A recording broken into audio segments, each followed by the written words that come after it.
বাংলাদেশের অন্তর্বর্তী সরকারের প্রধান উপদেষ্টা মোহাম্মদ ইউনূসকে গত কয়েকদিন যমুনার বাইরে আসতে দেখা যাচ্ছে না।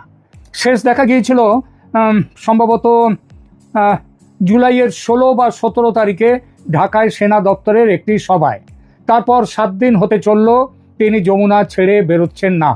এই যে ঢাকায় এত বড় ঘটনা একটা ঘটল, ঢাকার মাইলস্টোন স্কুল ও কলেজের ওপর সেনার বিমান ভেঙে পড়ল, তাতে অন্তত জনা 30 শিশু ছাত্রছাত্রী মারা গেল, শতাধিক ছাত্রছাত্রী আহত হয়ে হাসপাতালে মৃত্যুর সঙ্গে লড়ছে, 2 জন শিক্ষকের মৃত্যু হয়েছে।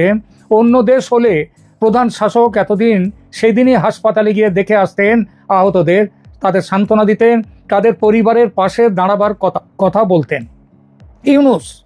ইউনূস মিয়া গেলেন না। আপনাদের হয়তো মনে আছে, গত বছর তথাকথিত জুলাই বিপ্লবের সময় আহত ছাত্রছাত্রীদের দেখতে প্রধানমন্ত্রী শেখ হাসিনা নিজে হাসপাতালে যান। কোন ছাত্রছাত্রীরা? যারা শেখ হাসিনার বিরুদ্ধে আন্দোলন করছিল। তিনি তার বিরুদ্ধে যারা আন্দোলন করছে তাদের দেখবার জন্যে তিনি হাসপাতালে গিয়েছিলেন। যদিও তার বিরুদ্ধে আন্দোলন তখন চূড়ান্ত পর্যায়ে, খুবই ঝুঁকির ছিল তার সেই যাওয়া, তাকে অনেকে নিষেধও করেছিল, তবু তিনি গিয়েছিলেন। এখানেই বোঝা যায় পার্থক্যটা। কিন্তু ডক্টর মোহাম্মদ ইউনূস গেলেন না। ভয় পেয়েছেন যেতে? চাঁদাবাজি করতে গিয়ে পাবলিকের খিস্তি খেয়ে লজ্জা পেয়েছেন? দেশটাকে গোল্লায় পাঠিয়ে অনুশোচনা হচ্ছে নিজে, তার জন্য পাবলিকের মুখোমুখি হতে ভয়? যদি তাকে সামনে পেয়ে ফেটে পড়ে রাগে মানুষ, সেই ছবি মিডিয়ার কল্যাণে ছড়িয়ে পড়বে চারদিকে, আর তার শান্তির নোবেলজয়ী ছবিতে কালো দাগ লাগবে, সেই ভয়ে গেলেন না? নাকি কেউ তাকে আটকে রেখেছে যমুনায়, তাই বেরোতে পারছেন না? প্রশ্নটা যে শুধু আমার মাথায় ঘুরে ফিরে আসছিল তা নয়, অনেকের মাথায় ঘুরে ফিরে আসছে। ঢাকার এক বন্ধুর সঙ্গে কথা হচ্ছিল, তিনিও বললেন কথাটা। আমি তাকে জিজ্ঞেস করলাম, তোমার কি মনে হয়, তুমি কি কিছু খবর দিতে পারো এই ব্যাপারে, যে ইউনূস মিয়া কেন যমুনার বাইরে যাচ্ছেন না? সে বলল, আরে দাদা, এটা তো আমাদের বাবাচ্ছে ঢাকায় অনেকের মুখে এইটাই কথা, কোনো জায়গায় গিয়ে কান পেতে একটু শুনুন, ইউনূসের নামে গালাগাল। তো এটা তো লোকজন নানান কথা বলছে, নানান জল্পনা। আসলে বাংলাদেশের মেইন স্ট্রিম মিডিয়া সে তো আজ যেখানে দাঁড়িয়ে সেখান থেকে কোনো খবর পায় না মানুষ, তাই জন্মাচ্ছে জল্পনা ও গুজব। হয়তো এসব গুজবের সবটা মিথ্যেও নয়, হয়তো যা রটে তার কিছু ঘটে। এই রটনা বা ঘটনার ব্যাপারে পরে আসছি, তার আগে বলি এক নতুন ধরনের খোঁজের কথা।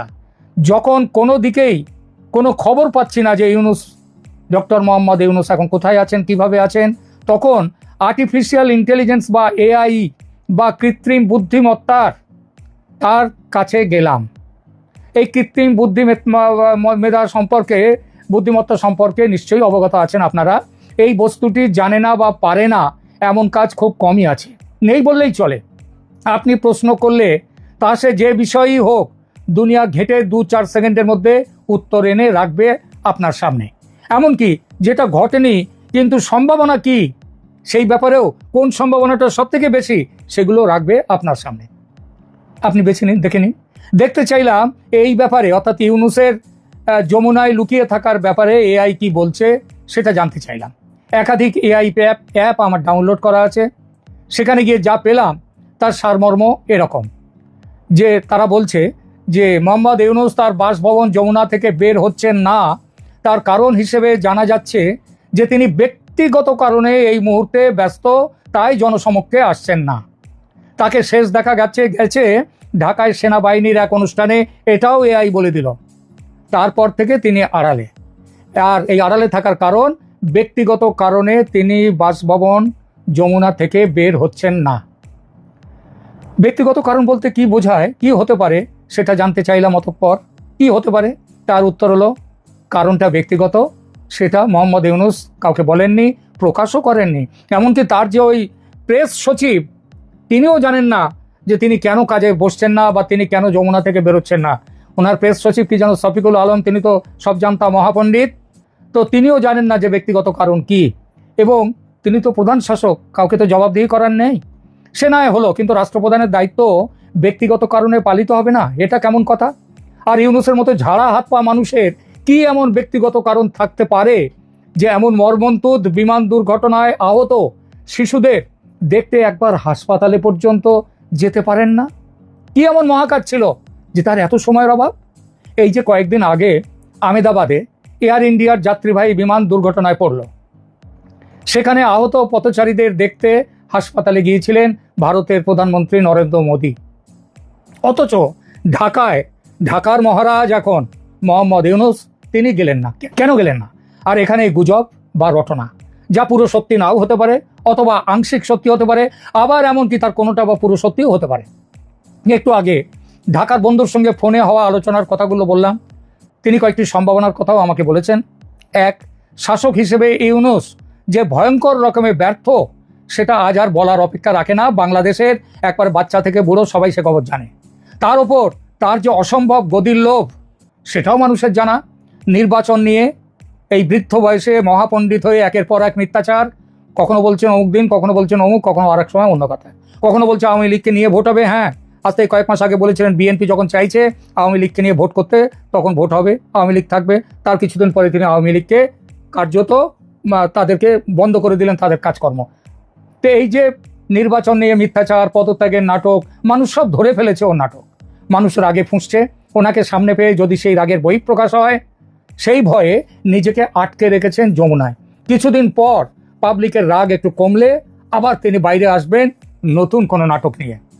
এরপর 2 নম্বর সম্ভাবনাটা এলো, সেটি হলো ইউনূস বর্তমানে রয়েছেন জামাত ও এনসিপি দলের নজরবন্দি এবং গৃহবন্দী হয়ে।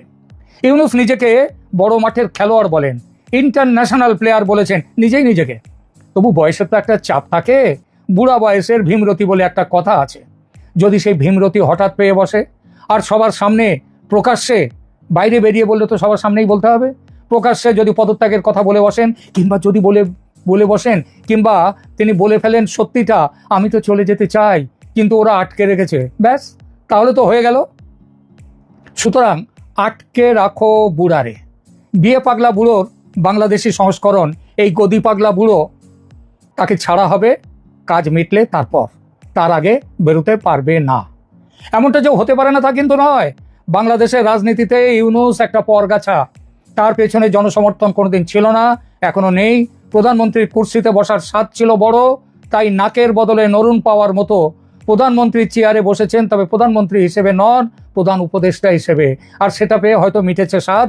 এখন বুঝতে পারছেন আর বেশি দিন থাকলে গদির সঙ্গে প্রাণটা যাবে, তাই প্রাণের মায়া বড় হয়ে উঠছে।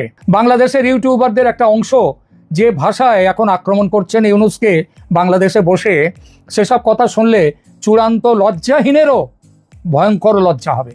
সে চলে যাবে দেশ ছেড়ে। ইউনূস চলে যাচ্ছেন না, সবাই বলছে যাও যাও, চলে পালাও, যাও চলে, আমাদের মুক্তি দাও। তার লজ্জা নেই, কিংবা লজ্জার খবর বাইরে আসতে হয়তো তার লজ্জা হচ্ছে, হয়তো তিনি চলে যেতে চাইছেন, তবে ওই যে বললাম, তাকে বাইরে আসতে দেয়া হচ্ছে না। আমার একটু অন্যরকম ভাবনা এই ব্যাপারে। তাকে যেতে দেয়া হচ্ছে না কারণ এই 11 মাসে কম পাপ তো করেননি এই নোবেলজয়ী মহাপণ্ডিত। নিজের কর ফাঁকির টাকা 2-1টা নয়, 666 কোটি টাকা মকুব করিয়েছেন। অবাধে খুন খারাপি হতে দিয়েছেন দেশে। দেশের শিল্প ধ্বংস হয়ে গেছে। আচ্ছা, হাসিনার আমলের খুন খারাপির জন্যে যদি হাসিনা দায়ী হন, একইভাবে এই আমলের জন্য দায়ী তো তিনি। তাকে যাতে দায়ী না করতে পারে তার জন্য আগেই ইনডেমনিটির ব্যবস্থা করে রেখে দিয়েছেন নিজেদের জন্য। কিন্তু পরবর্তী সরকার এসে, শেখ হাসিনার সরকার এসে যদি ওই ইনডেমনিটি যদি পাল্টে দেয়, ওই আইন যদি বাতিল করে দেয়, তাহলে এই আইনে আমলের জন্য, এই আমলে যত অত্যাচার হয়েছে তার জন্য তার দায় তো আছেই। তাহলে জামাত এনসিপিকে অনিশ্চিত ভবিষ্যতের মুখে ঠেলে দিয়ে তিনি একা কেন পালাবেন? তাকে পালাতে দেয়া হবে কেন? এটা বিশ্বাস করার যথেষ্ট কারণ আছে যে জামাত ও এনসিপির নির্দেশ মতো যমুনায় কড়া পাহারা বসিয়েছেন সেনাপ্রধান ওয়াকারুজ্জামান। সে খবর বাইরে আসছে। ইউনূস যদি ধর্মভীরু, এবং তার কাছে এখন কোনো কাজ নেই, যে কাজ সবাই যেটা দিয়ে দেয় জামাতের কাছ থেকে স্যাংশন হয়ে আসে, তার কাছে যায়, তাকে সই করবার জন্যে পাঠাতে হবে, তাকে সই করে দিতে হবে। ইউনূস যদি, তাহলে তার কাজ যখন নেই, কিছুই তো শুধু সইটুকু ছাড়া, তাহলে তিনি কি করতেন? বাকি সময় তিনি কি করেন যে ওই হাসপাতালে যাওয়ার সময় পাচ্ছেন না? যে ইউনূস যদি ধর্মভীরু মুসলমান হতেন, তাহলে দৈনিক নামাজের পর ওই তসবির পুঁতিগুণের সময় কাটাতে পারতেন, কিন্তু নামাজ পড়া নেই তার ধাতে। তাছাড়া শোনা যায় গোড়া ক্যাথলিক খ্রিস্টান ভেরা পরস্টেঙ্কোকে বিয়ে করার জন্যে ইউনূস নাকি ইসলাম ত্যাগ করে খ্রিস্টান হয়েছিলেন। আমি অনেক খোঁজাখুঁজি করেছি, এআইতে ঘাটাঘাটি করেছি, এর কোনো বিশ্বাসযোগ্য নথি কেউ দিতে পারেনি। সুতরাং সত্যি নাও হতে পারে। তবে এটা ঠিক তারা বলেছে, তার যেমন খ্রিস্টান মতে বিয়ে হয়নি বিয়ের অনুষ্ঠান, তেমনি তার বিয়েটা, তার সাথে ওই ভেরা ফোরস্টেঙ্কোর বিয়েটা ইসলামী মতেও হয়নি। সুতরাং কিভাবে যে দিন কাটছে ইউনূসের, ভাবলে দুঃখ হয়।